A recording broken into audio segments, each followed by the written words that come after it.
Hey everybody, welcome back to The Stuff of Legend. My name is D'Lo and I have another video for you today.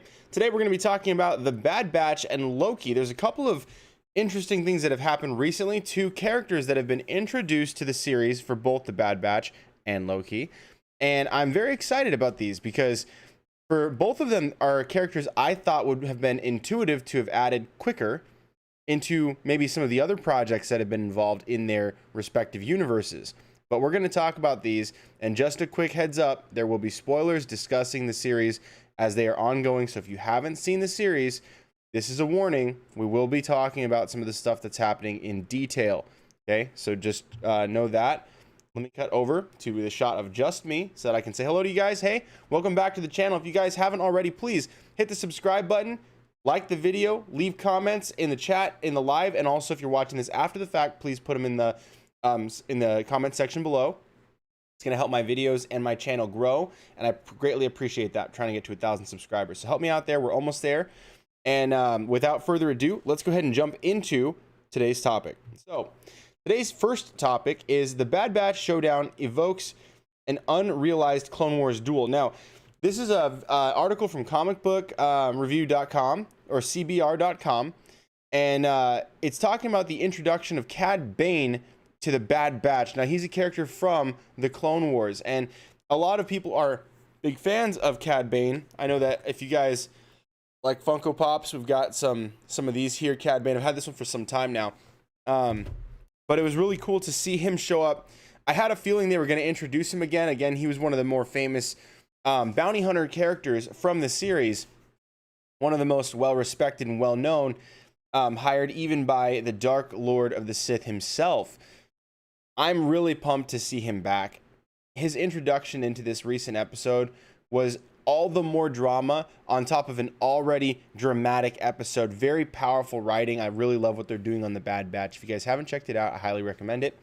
And so far it has none of the woke stuff that we've been seeing absolutely injected into all of the TV shows and movies that we've been getting handed to or sold. Recently, the Bad Batch has so far been devoid of that as of yet, and I'm really excited about that. It's quality storytelling, and they're not trying to like push anything, shove anything down your throat. They're just giving you good Star Wars, which I appreciate, and I think you will too. The Bad Batch, let's go ahead and get into this. The Bad Batch, in this week's episode, the Bad Batch showdown echoes an unused scene from the Clone Wars, both paying homage to Star Wars Western's roots, which is true. If you guys missed it, really quick, definitely check out the episode. But Bad Batch's Hunter and Cad Bane showdown, and it is really, really epic. It is intense. It is drawn out. It is dramatic because it's very Western style. I mean, if you can't tell from Cad Bane's general appearance, this dude is a bad cowboy. Like, he is just a beast, and he was influential in Boba Fett learning how to be a bounty hunter, but they cut this episode. I'm going to tell you about it right now. I'm just going to go ahead and read it so we don't waste a ton of time. Good ideas can be hard to come by, so they rarely get discarded, even when the project they're intended for moves on. Star Wars: The Bad Batch has never shied away from making use of good ideas that haven't been explored lately, and as the informal successor to the Star Wars: The Clone Wars, it found new ways to incorporate older ideas that still have potential. In its latest example, Season 1, Episode 8 Reunion includes a terrific idea from the Clone Wars that couldn't quite find its way onto screen until now. The final season of Clone Wars contained a number of planned arcs, not all of which panned out. The show's initial cancellation left a lot of narrative loose ends in its wake, and while the Bad Batch ultimately went on to their own series, another arc wasn't so lucky. At the Star Wars Celebration Orlando 2017, Dave Filoni revealed a planned storyline in which Cad Bane taught Boba Fett how to be a bounty hunter. Most fans never saw it. Now, the reason why I mentioned this earlier is because most fans who knew about this basically agree that it's like, you know how like we all grew up reading the books or playing the games, and to us that's Star Wars. Like, that's, even though it's Legends now, they've said it's not necessarily canon. You can't consider it canon. It's not canonically part of what is true in Star Wars' universe. To us, that's Star Wars. For most people I've talked to who grew up the similar fashion, playing all the games, reading the books, to many of us, it's more Star Wars than the sequel trilogy, which didn't even know what to agree on about Rey's parentage. It didn't know what to agree upon regarding like Luke Skywalker, for instance. There was a lot of things that they were just utterly confused about, even among themselves as they were making the production. And just because they own the rights, they get to call it canon, but so many inconsistencies. For us, in the same way, the canceled episode, or not canceled, the unaired episode, I should say, because it just simply didn't make it to production. Never like got released and then canceled. The unreleased episode, for those who saw the clips and saw the episode, were like, oh my gosh, that's so cool. And you just kind of accept that as an untold story that may have happened. And it looks like Dave Filoni is at least paying honor to the fact that the fans genuinely love this character, Cad Bane. Really interesting character. People love the bounty hunter stories. And having him and a young Boba Fett together, it makes sense, being that one was the most notorious bounty hunter of the prequel trilogy, the prequel era, other than Jango, his father. But after his death, Cad Bane was certainly the most prolific. And then later on, Boba Fett becomes the most prolific. It makes sense that maybe there was some sort of interaction at some point between these two legends. And so a lot of fans just accept that. But again, not necessarily true, although this is really exciting. So let's continue. Most fans never saw it, and it went beyond the mock. It never went beyond the mock-up stage. But in a brief scene of a blaster fight between the two characters, revealed a huge applause, and the concept was just too strong for the Bad Batch to ignore. Now, this is the scene from the Bad Batch here, not from the Clone Wars. So this is the recent episode that just happened. It says, the unused Clone Wars sequence depicts a showdown between Bane and Fett for control of the Krait's Claw bounty hunters. So this is showing the Bad Batch, but right here we're talking about the Clone Wars. In it, Bosk and the other team members stand down and let the pair confront each other directly. Both blasters strike home, knocking both men off their feet. The clip ends with a shot of Fett's helmet, and now with its signature dent, as seen in the original Star Wars trilogy. Bane's Fett is left unknown. So they kind of just leave it there, like where Cad Bane gave the dent to Boba Fett's helmet, but they don't tell you what exactly happened with Cad Bane. And it's presumed, many presumed, which again is not necessarily true, that Cad Bane was killed at the hands of Boba Fett. We don't know that. It says the Bad Batch borrows heavily from this scene during the climax to the reunion when Hunter faces Cad Bane in very similar duel. It's clear in comparison that the scene drew from the unused Clone Wars sequence.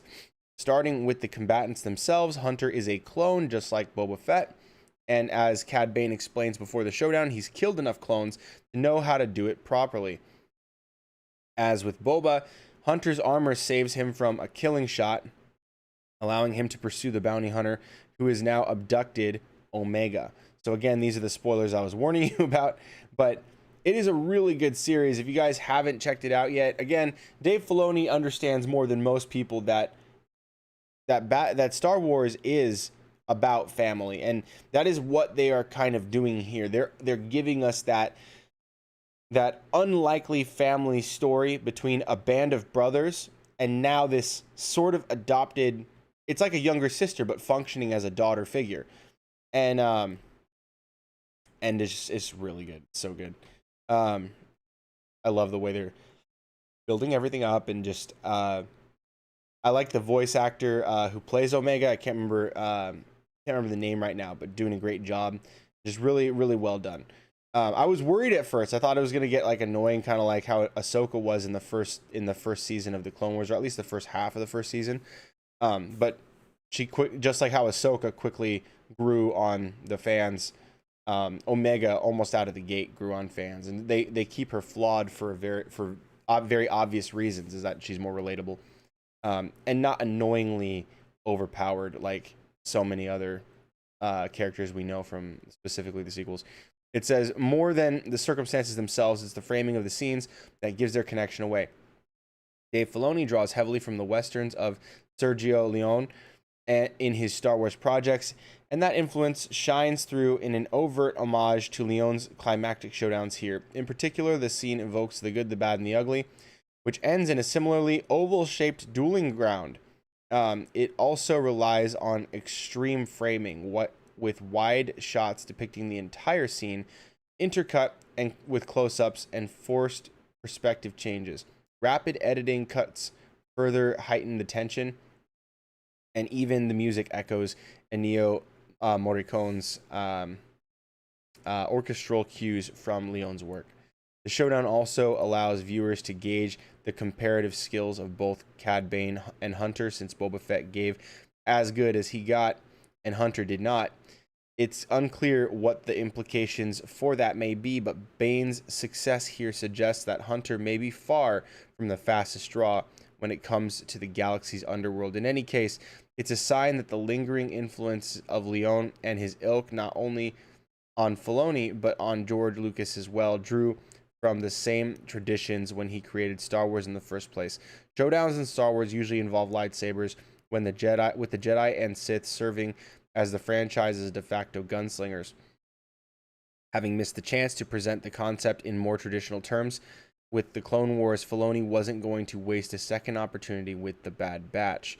And so that is something that I completely I concur with. It is very Western feeling. It is very themed, and it feels so right for what they're doing with this series. Again, this series is so much more of a gunslinger type of show, as opposed, like the Clone Wars was, it had tons of gunslingers as well. It was about soldiers, but it was also about the Jedi, which again, that evoked a lot of that samurai style duel or Western style showdown elements all the time, like a lot of the time. Well, in this one specifically, it is no different. It continues that trend, and it is such a nice flavor in a world that has mostly abandoned that kind of concept. Like, there's not a lot of that floating around these days, and I'm really appreciative that this is maintaining that. So Cad Bane is back, and he is back with a bang in the Bad Batch. So if you guys are fans of Cad Bane, this is going to be really great for you. So now, that being said, let me know in the comments if you guys are excited to see Cad Bane, and if you think, for me, I've got one specific theory, and I do think that more than just paying homage to that missing scene with Boba Fett, I think they will actually continue forward and introduce Boba Fett in this series. They've already gone and they've talked to Rex. They've been reaching out to some of the other, like in the beginning of the series, they were dealing with a lot of the other clones, the Regs they call them. They run Kamino. There's more going on with Kamino. Kamino is the one sending the bounty hunters, which is that's another big spoiler, but this is a spoiler discussion. Kamino is the one sending the bounty hunters. They're trying to retrieve Omega, and they want her back alive. And that's something that's been very, very fascinating, very interesting, but they sent the best of the best. They called Cad Bane. They had already sent Ming-Na Wen's character, Fennec Shand, from The Mandalorian and now in the Bad Batch, and that failed. It didn't work, although she did best Hunter for a moment. Cad Bane was now sent to go finish the job and retrieve Omega, and this looks to be like what's happening. So they're probably going to have to get to the bottom of this, but if they recover Omega again before they get back to Kamino, I bet you anything they're going to call in Boba Fett or a whole squad. They're calling a whole squad of bounty hunters. I'm really, really pumped to see what's going to happen. Let me know in the comments, what do you guys think is going to happen? Is it going to be Boba Fett? Are we going to get to see Bosk? Is it going to be Dengar, IG-88? What is going to happen with the bounty hunters? Is this going to continue to just escalate, or do you think Cad Bane is all that they're going to need for this one? Do you think there will be a showdown between Cad Bane and Boba Fett? I personally do, but I want to hear your thoughts in the comments down below in this video. So, that being said, let's go ahead and move on to topic number 2. Topic number 2 is the Enchantress. So let's go ahead and talk about this theory for Loki. So I'm going to shift the screen right here so that we can go to the topic. It says here, the Enchantress. Has Marvel's Loki 2 episode secretly introduced another major villain? So this is a theory from Jesse Sheeden, I think that's how you say his name, from IGN. Now, I really like this article. This is a really good read. It presents a really nice theory that as soon as I saw the episode, actually, before I saw the episode, I saw the first episode of Loki. It immediately sparked this theory in my head. And then this article, when the second episode came out, June 17, 2021, I saw this article. I was like, I have to read this because it summarized what I was thinking. I grew up playing a lot of the Marvel games, and in the Marvel games, and even in the comics, there was the Enchantress at the side of Loki almost every time he was depicted on his throne. And that to me was the way that I saw Loki. Now, when he hit the movies, it was just Loki. There was no Enchantress. In fact, even when he was in Asgard, there was no hint that there was an Enchantress. But now we're seeing what looks to be Lady Loki, but possibly, could this be Enchantress and not Lady Loki? Let's go ahead and take a look at this article, okay? Go with me on this and leave a comment down below and let me know what you think. The first two, so it says here, the first 2 episodes of Loki have certainly been eventful. They've introduced the multiverse busting time variance authority, and again, spoilers, by the way, if this is just all spoilers, okay? So I've already mentioned some spoilers here. The variant Loki, the evil Loki, is this lady, and it's presented as if it is Lady Loki, although she never ever calls herself any kind of Lady Loki, and Loki even addresses her as Loki, and she laughs and then says, "You can call me Randy," or whatever the name was. And he sees that she's just mocking him, but she does not address herself by Loki, and she even laughed. So I'm guessing she's not Loki. But let's continue. Introducing the multiverse busting time variance authority, establishing a brand new status quo for this Loki variant, and even debuted a second version of Loki played by Sophia Di Martino. This is a presumptuous statement, although it is presumed by the series. The series makes you think this is Loki, but they don't say from her character that it's Loki. Everyone else's perception is that it's Loki. She does say that they got her powers, but is DiMartino actually playing a female version of Loki, or could she be a different Marvel villain entirely? The answer isn't as clear-cut as you might think. Read on to learn why many fans are beginning to speculate this character is actually the Enchantress, which in my opinion would be better.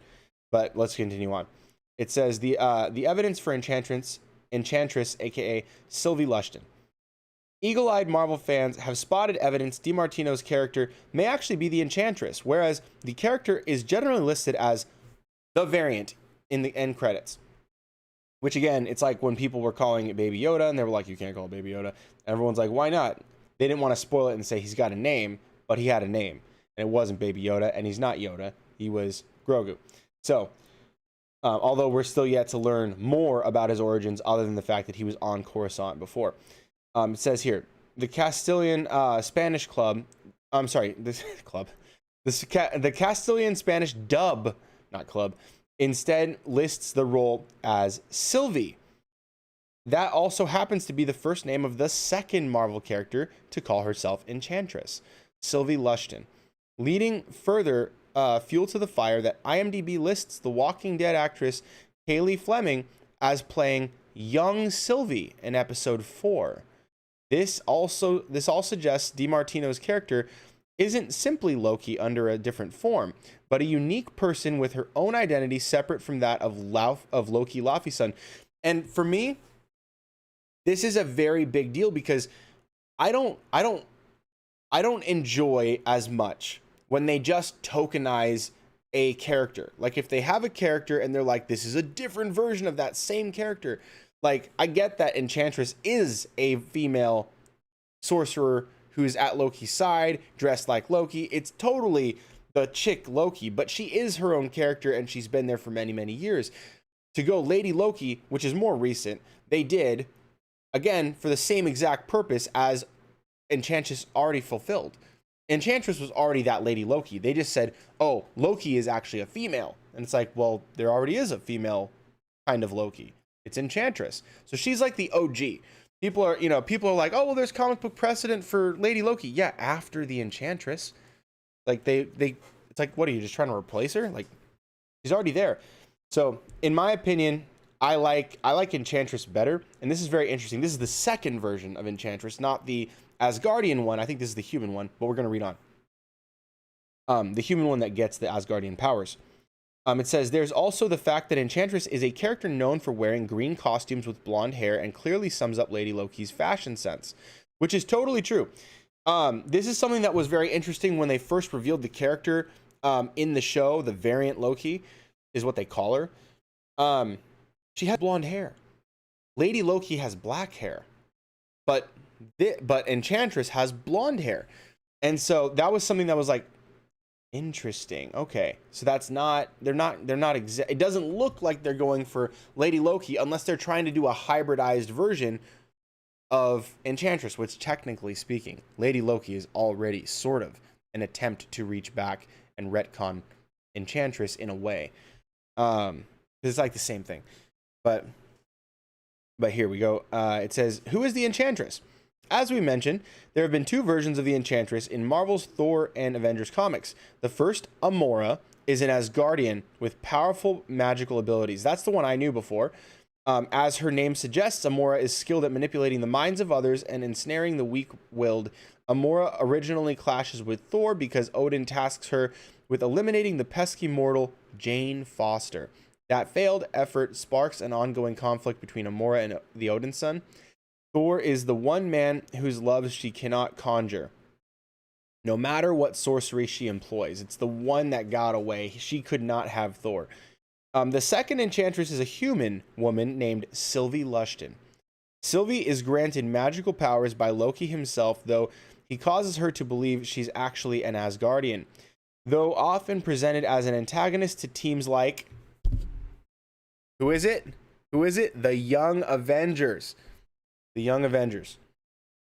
Which, by the way, is so hot right now. I'm just kidding. That's what everything is building up to. That's what all of the Disney Plus series are building to Young Avengers. It's no surprise to me. And Comic Man Jake from the Comic Man Jake YouTube channel also predicted the same exact thing, is that all this stuff was built, and we did this like 2 years ago, 2 years ago, I think it was, that all this stuff was building up to, must have been more than 2 years because it was before Endgame. Yeah. That it was all building up to Young Avengers. This will build up the Loki alternate variant, probably Icole, but possibly also, and this is obviously what this is looking at right now, is having Sylvie Lushton, who is often an antagonist or enemy to the Young Avengers and the Defenders. Sylvie is a character much like Loki himself. She's torn between seemingly inevitable destiny of evil and a desire to write her own story, which again is the entire purpose of the TVA, which is why if she's destined, listen to how that sounds. It's like her arch enemy would be the TVA. She has inevitable destiny of evil, a seemingly inevitable destiny to evil, and a desire to write her own story. So like, to me, that's a perfect fit for exactly what they're doing here. And I don't see the exact same thing happening with a Lady Loki.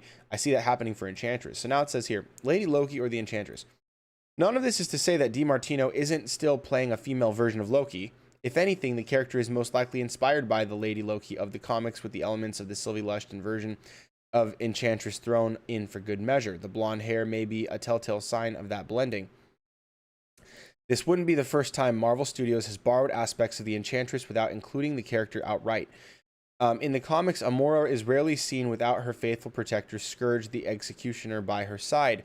Just as Amora pines after Thor, Scourge harbors an unrequited love for her, but in Thor Ragnarok, Scourge is reimagined as a reluctant bodyguard to Hela, a character who herself is altered to become Thor and Loki's sister.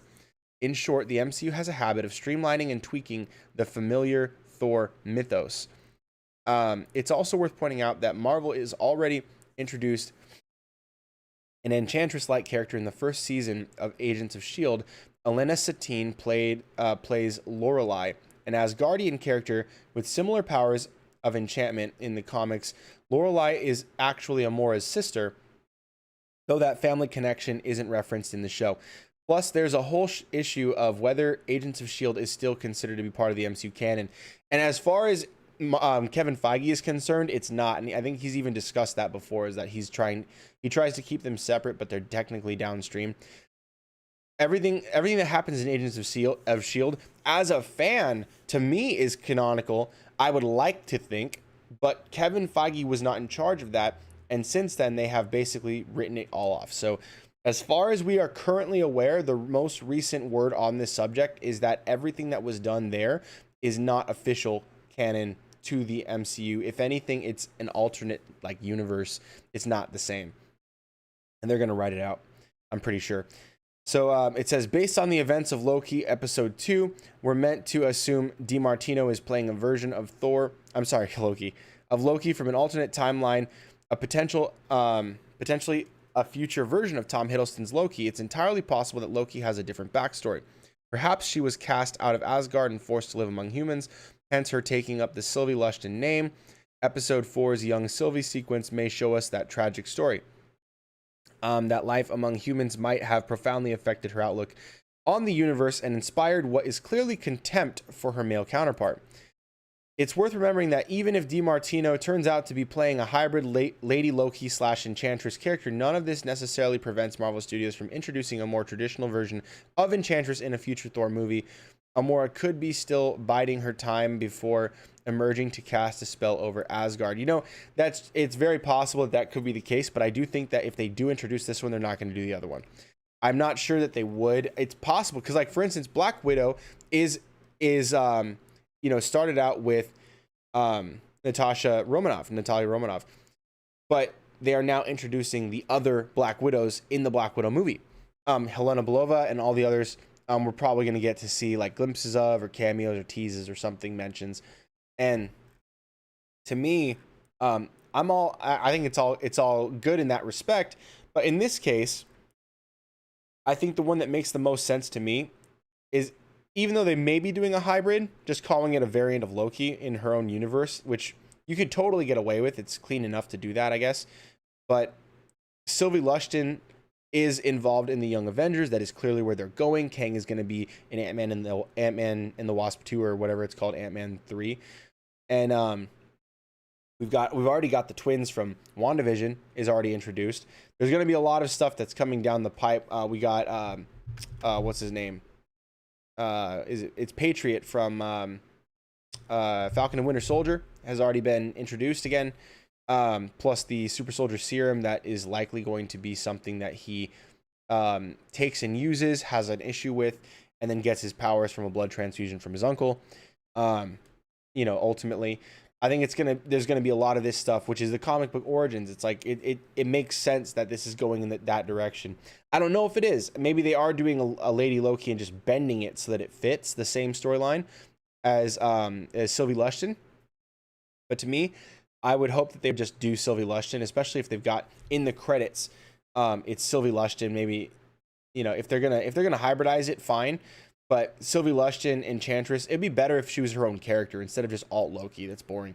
I don't think that alt anything is as good. I think Falcon is better as Falcon than he is as Captain America, in my opinion. I think he's good as Captain America, but I think he's better as Falcon. Like, why does he need to take up someone else's mantle? It's like Nightwing. He doesn't have to become Batman, in my opinion. I prefer him as Nightwing.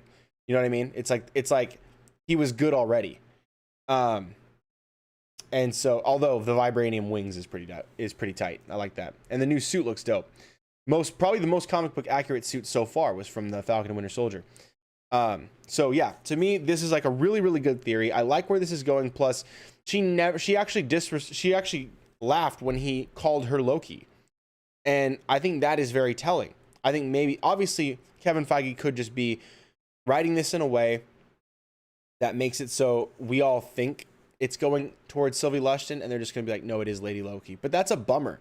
That's like Rian Johnson going, oh, Luke's back, and then it's like the dumpiest Luke you've ever seen in your life. You know what I mean? It's like the subverting expectations. It's like, why would you build something to then be like, here's a bummer, right? To me, I think it would be a really, really cool thing if this was Sylvie Lushton, Enchantress, and that she got her own identity, right? It's like, what's the point of having a female Loki if she's literally ripped identity and literally Loki, right? And she's like, don't call me that, call me something else. Like, okay, but are you someone else, or are you just alt version, like cheaper, different version? They're like, oh no, she's far superior. Like they keep saying that throughout the episode. You're just jealous because this is the superior version. Why? Because it's female version, like, or just because you've been showing that Loki can't apparently do anything right in this entire series so far, except for acknowledge that this other Loki is really good at her job apparently. So I want to see some butt kicking. I want to see some magic and some stuff like that, because he's like one of the baddest dudes we've seen so far. We've seen him go head to head with the Avengers and give them a really rough time, tear them apart. He should be godlike, and he's not in this series apparently. But I would love to see more of that, and I'd love to see Enchantress as well, because there is a love interest storyline that kind of works out with him as well for Enchantress. So anyways, that to me would be interesting. I'd like to see that happen. Let me know what you guys would like to see in the comments down below. Can't wait to hear from you guys. And before you guys take off, I'd like to show you guys one more thing. Please, if you guys get a second, come to my TeePublic store. The link is in the description below of the video. And if you guys want, you can get you guys something nice, like a I Stand with Gina Carano shirt, or This Is the Way, Fire Kathleen Kennedy. I've got a bunch of other designs on the website, like lots of art that I've done based on some of our favorite IPs, Teenage Mutant Ninja Turtles or whatever else, Cobra Kai. So if you guys like that. Oh, also, I've been recently playing some Deep Rock Galactic, which is a great game, indie game. I'm not sponsored by anybody, by the way, so none of this is a sponsorship except for my own sales of t-shirts. So if you guys want, just go check those out. But if you guys do want, I would be interested to maybe start doing some game streaming, maybe on just Twitch as an exclusive content for that, instead of just the YouTube channel. Maybe I'll just do clips out here. But if you guys want, let me know if you guys want to do some gaming. I might even just leave the groups open so that maybe if you guys want, we could play together. That'd be really fun. It's a 4-player online game, so if you guys do want to do that, let me know. And if not, I'll just leave it alone and just keep doing what I'm doing. So thank you guys. I appreciate it. And don't forget to... Sorry, let me just cut back to here. Don't forget, like, share, comment, and subscribe. I need to get to 1,000 subscribers is my big goal, so that I can start making some money out here on YouTube. That'd be great. I really appreciate everything you guys do for me and all the topics you drop in the comments. And really quick, before I take off, we got one comment here, Kushal Butkar. He says, hello, sir. Could I tell you an interesting Loki theory? You absolutely could. Leave it in the comments, and maybe I'll talk about it on the next Loki video that I do.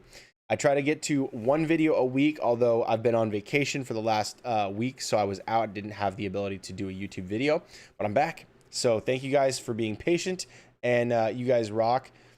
Stay tuned for more right here on The Stuff of Legend.